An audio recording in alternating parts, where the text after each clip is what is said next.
One sentence my colleague and co-author Dr. Jem Patasik wrote in our recent book, I keep coming back to it, is, although we often equate the word leadership with good leadership, this idea is very limiting. We know that not all leadership is good, but we don't tend to talk about why and when leadership fails. This week on The Communicative Leader, we're going to discuss how interpersonal differences can get in the way of our ability to lead well or to connect with our leader. Hello and welcome to The Communicative Leader, hosted by me, Dr. Leah O'Million Hodges. My friends call me Dr. O. I'm a professor of communication and a leadership communication expert. On The Communicative Leader, we're working to make your work life what you want it to be.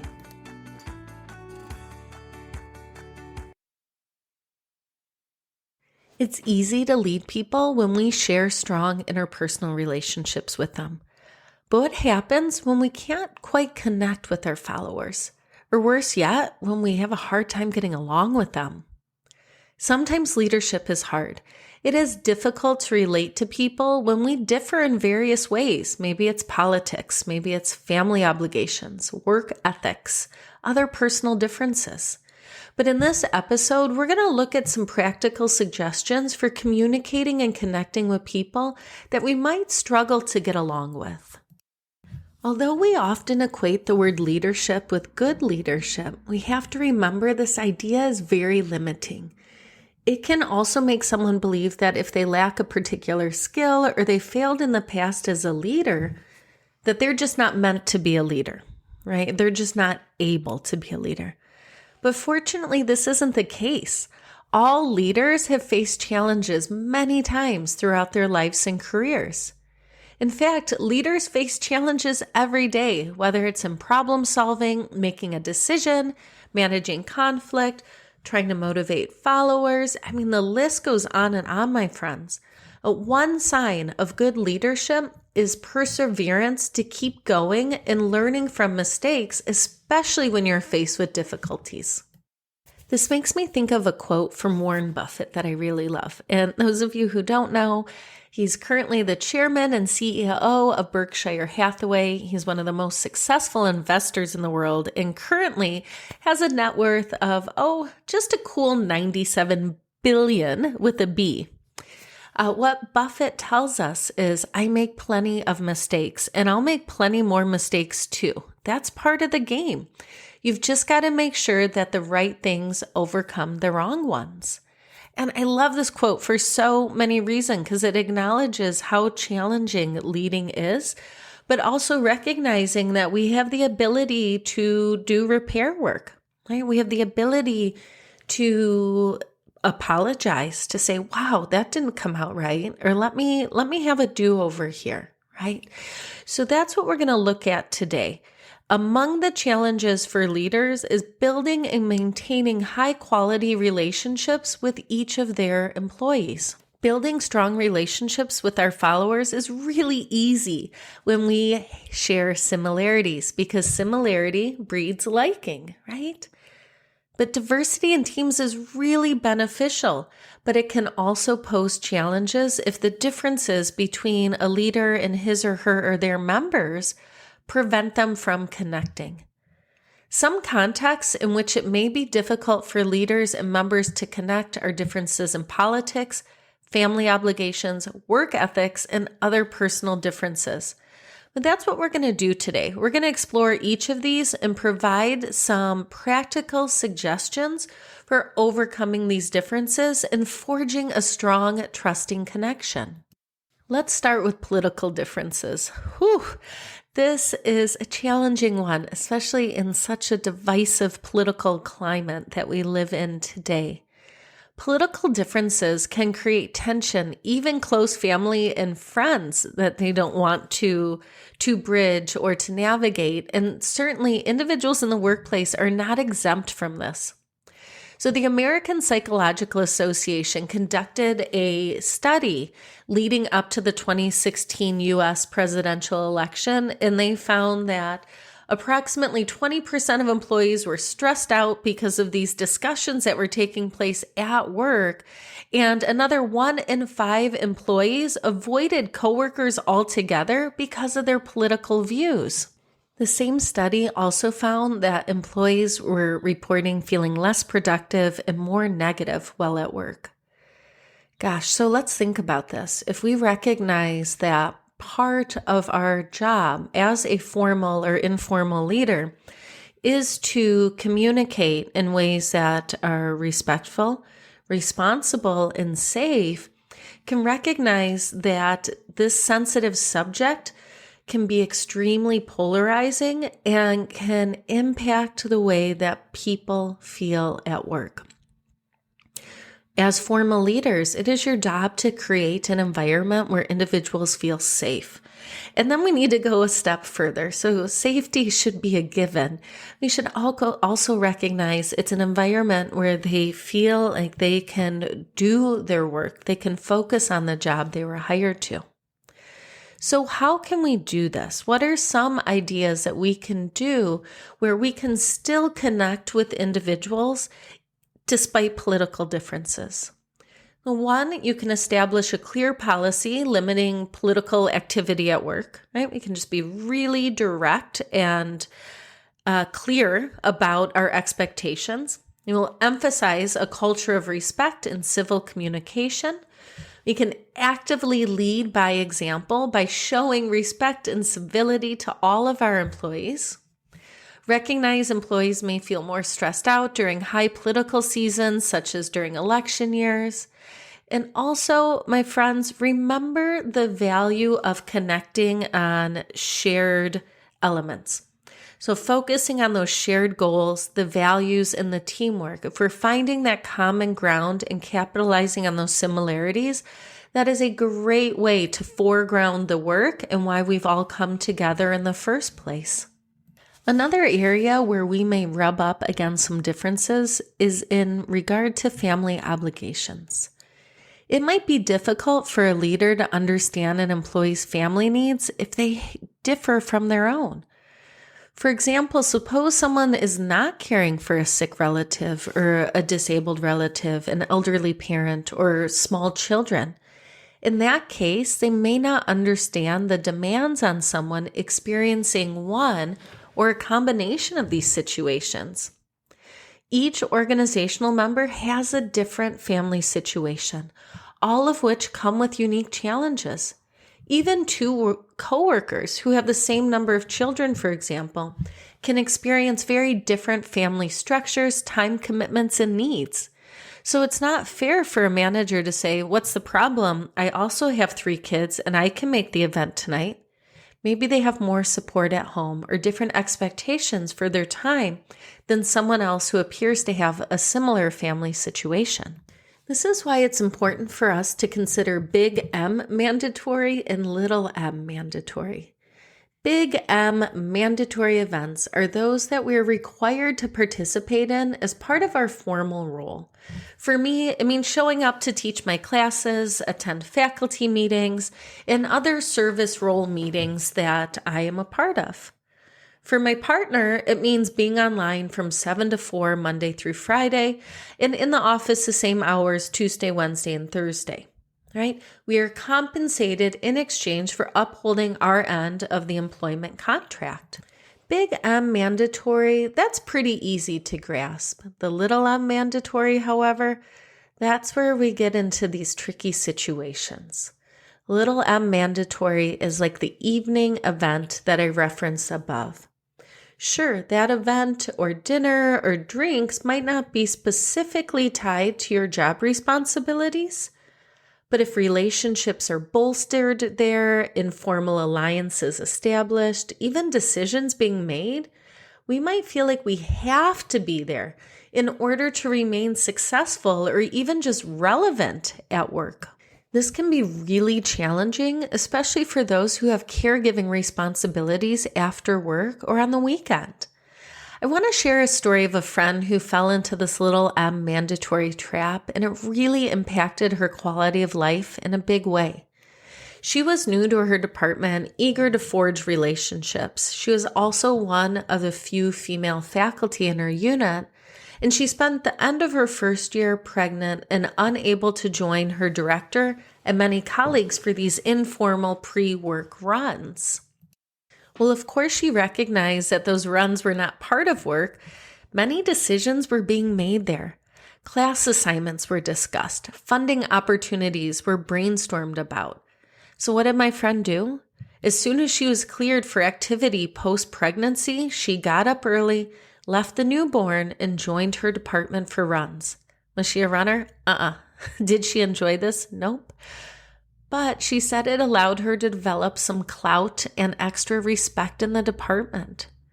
Gosh, and what's the worst part here? She is not my only friend who's been in a similar situation, trying to secure a sitter or a nanny, taking golf lessons on the side in order to have FaceTime outside of work hours so that they feel more relevant and more successful during work hours.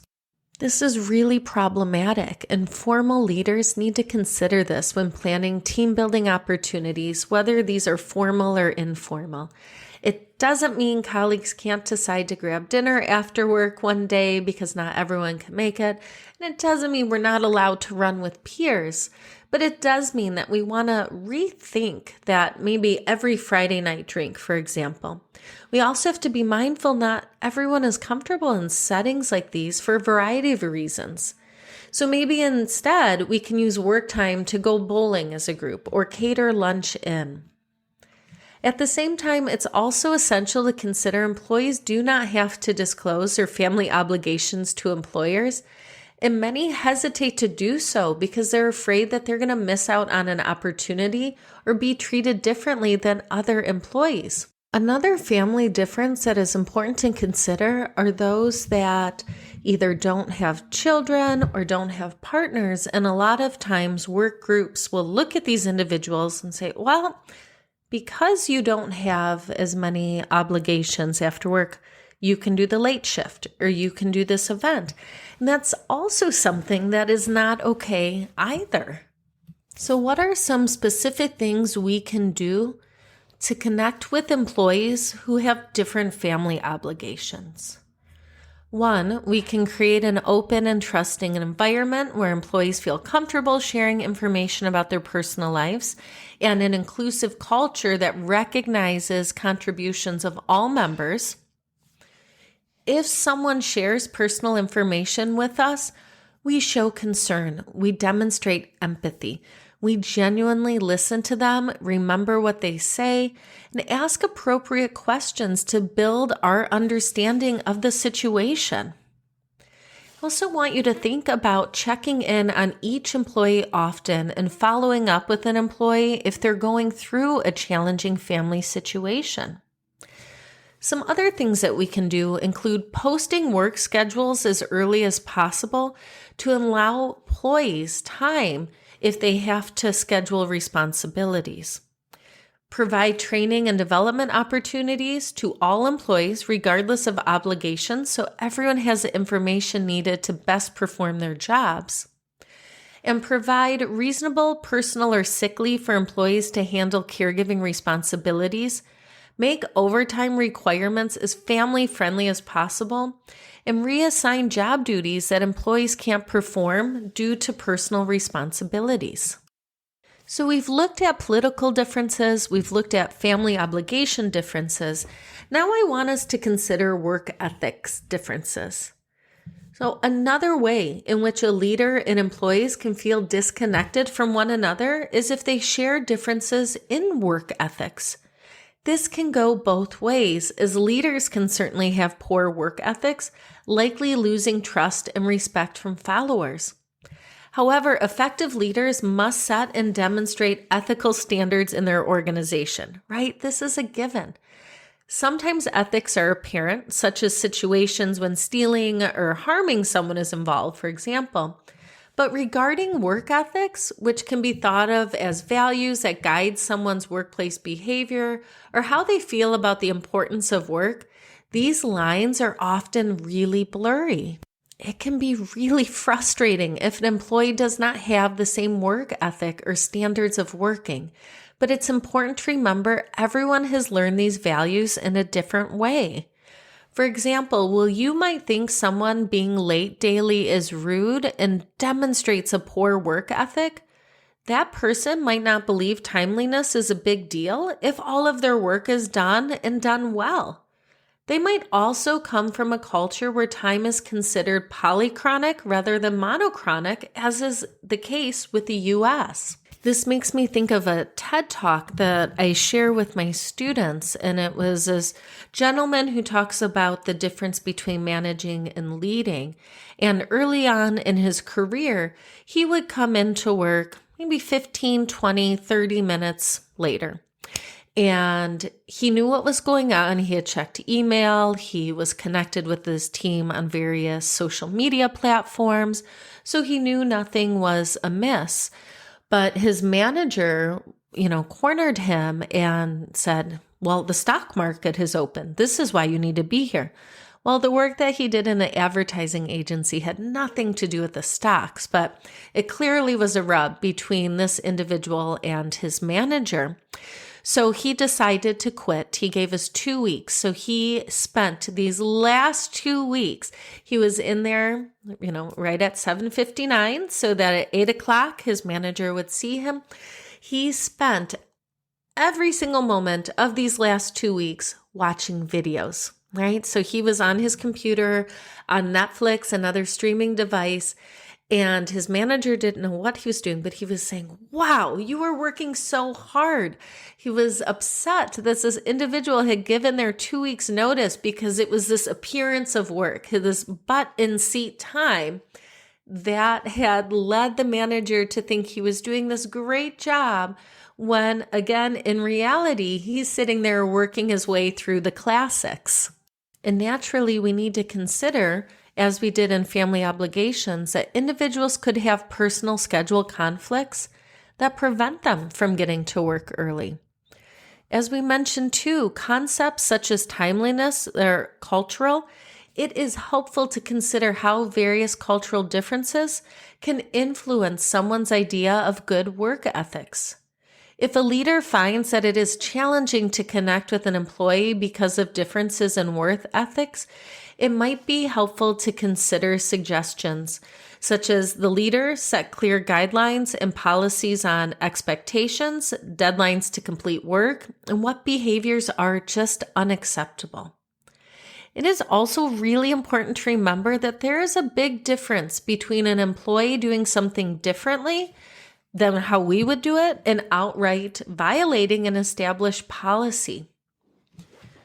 Be a mentor. Set a good example through your own behaviors. Consistency on the leader's part can motivate others to develop the same work ethics.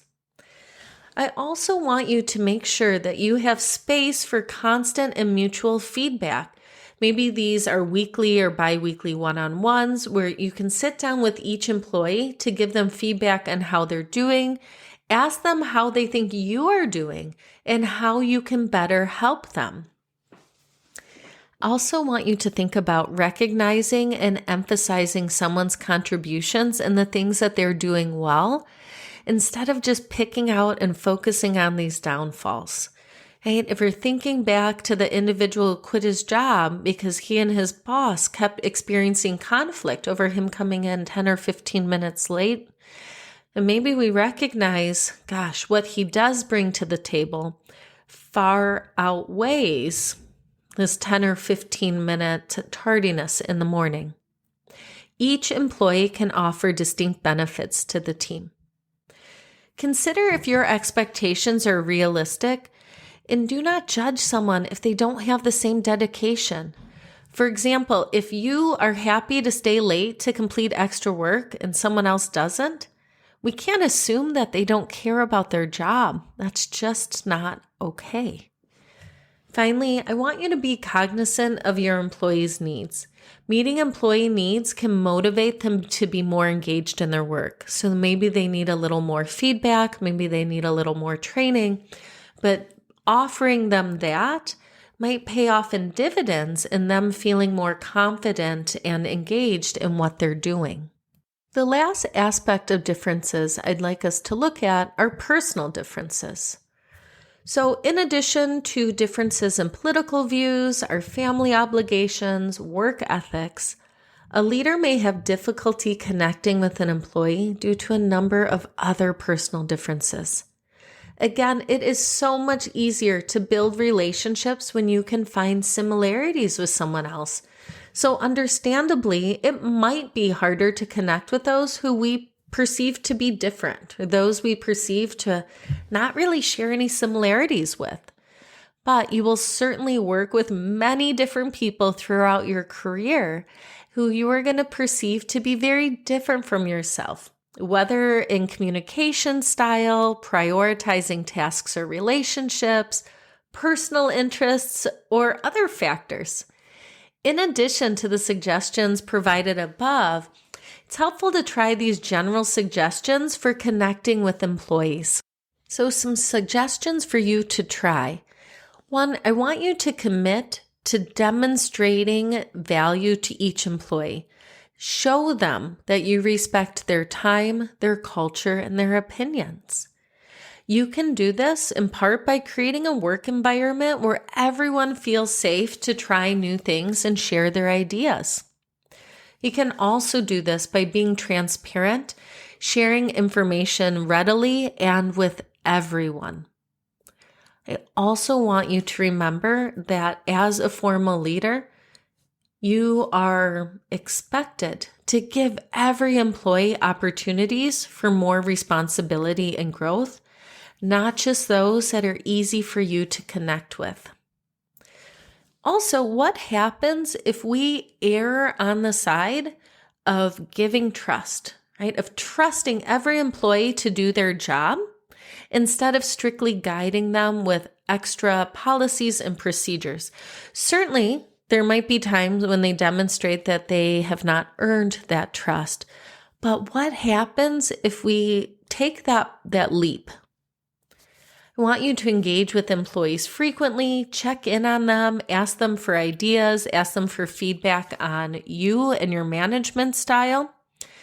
And finally, taking the time to recognize and reward every work group member, even in small ways, just a verbal thank you or quick written thank you, can go a long way to publicly celebrate team efforts and again, reorient around our shared goals and our shared interests as a group. Relationship building, especially a commitment to trusting, respectful relationships, it takes work and it takes time. Again, thankfully, we can improve our relationships and our skills through practice, through dedication to followers, and our formal leaders in emulating the values they want to instill in others. So again, if you're not where you want to be, that's all right, my friends. It's going to take some effort, but you can do this through your communication choices.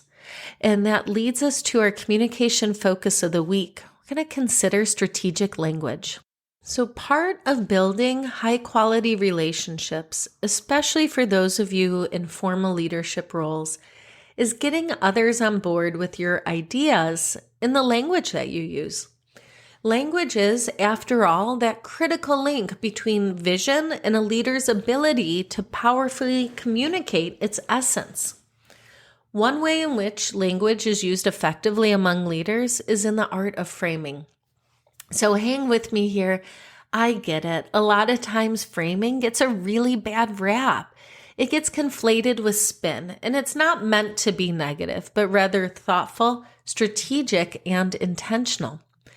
A language is really important because it helps us to focus and make sense of abstract situations. It helps us to categorize or organize things in our mind and to remember and understand information.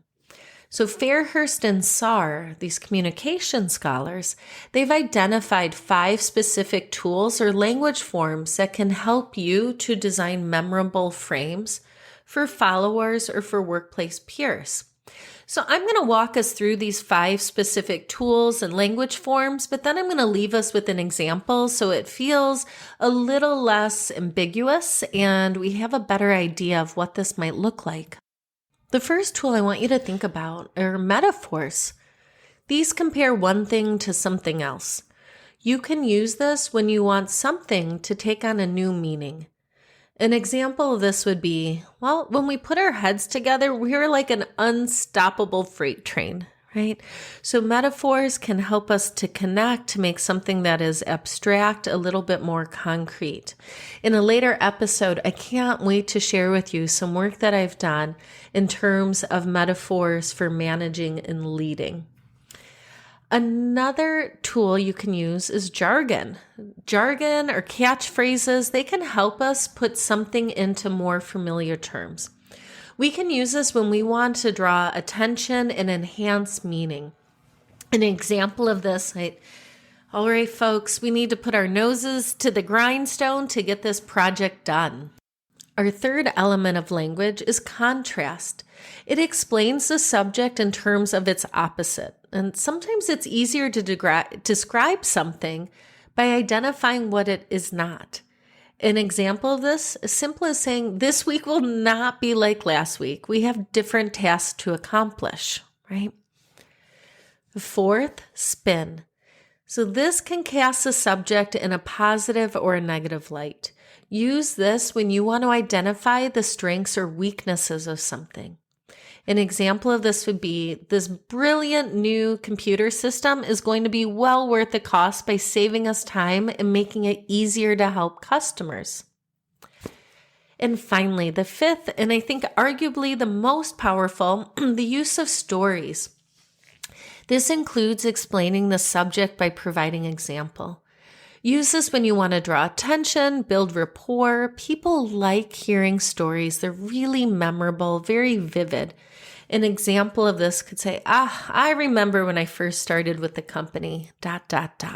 right? Use these framing tools strategically and thoughtfully. There are times when they wouldn't be appropriate to use them. For example, you should avoid using a metaphor or a story if they mask alternative meanings, or avoid using jargon if it's being overused. Jargon can also be really exclusive for those who are new to a group or an organization.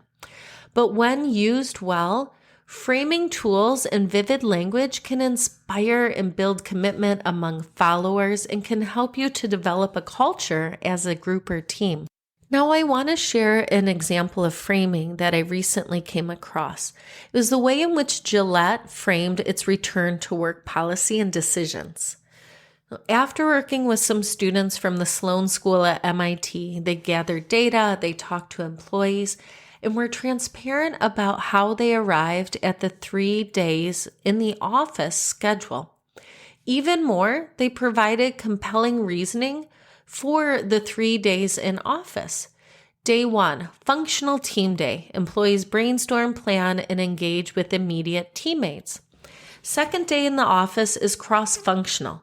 What do we do with other departments and units? This is also, it allows you time for those clandestine water cooler conversations, if you will. Day 3, decentralized social Friday. Brief all-hands meeting, and the rest of the day is used for employees to connect and establish or reestablish workplace relationships. Why is this important? Using this transparent approach to reframe return to work is far more palatable than companies who send an email with a date and little else in terms of reasoning for why employees must return. So, my friends, we have done a lot, and I want to recap a few things together. If a leadership stint didn't go well in the past, that is okay. Learn from it and let that go. As we know, leadership is a communication skill that we can learn and improve on. 2, I also want you to know that you're not going to connect with everyone, no matter how hard you try. You don't have to be friends with everyone. What you do have to do is treat everyone with respect. Be responsible with your language and actions, and create an environment that is safe. Finally, Differences can be very, very powerful in terms of creating a strong, able team with lots of bench strength. But differences can mean we need to work a bit harder to forge relationships. Leaders are adept communicators. You can do this. Now it's time for our takeaways. 1, sometimes leading is easy. Like when we have a group we really like, we identify with them, we appreciate them professionally and personally. Though other times leadership can be challenging when we're not quite sure how to forge a connection. Which leads us to the second takeaway. Return to those shared goals. Return to those shared values. What is it that we're doing collectively? And third, for my formal leaders out there, be specific about expectations for workplace conversation. Do we have a team with large political divides? Be explicit about topics that are off limits at work. Cite polls. If your job is to create a safe environment conducive to work, and an American Psychological Association poll shows that 1 out of 5 are stressed or feel negative about political discussions at work, you have the power to make that feel safer for your employees. On the next episode of The Communicative Leader, we tackle why groups and teams often don't work, but what we can do to make them successful. All right, my friends, that wraps up our conversation today. Until next time, communicate with intention and lead with purpose. I'm looking forward to chatting with you again soon on The Communicative Leader.